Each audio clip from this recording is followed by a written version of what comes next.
Pada suatu petang, Zarif dengan rakannya mengulang kaji mata pelajaran matematik berhampiran warung Pak Man. Aku rasa matematik ni memang dicipta untuk menyusahkan manusia. Yang susah tu sebab kau selalu tidur dalam kelas. Kalau nak hafal formula, jangan hafal je. Faham konsep dia dahulu. Wow, pandai je Zarif. Malah, dia kan pandai. Alamak, Tok Aki nak melintas.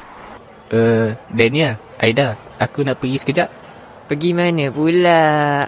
Aku tertinggal pemadam dalam beg yang satu lagi. Bukan awak bawa pemadam ke?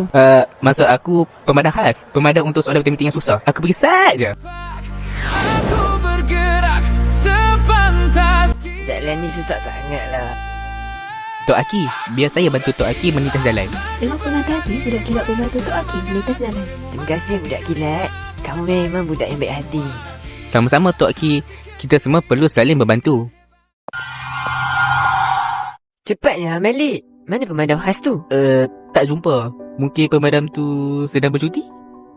Pemadam pun pergi bercuti ke? Kadang-kadang benda kecil pun perlukan rehat. Alasan makin pelik Zarif. Walaupun mereka berasa hairan, Zarif hanya tersenyum.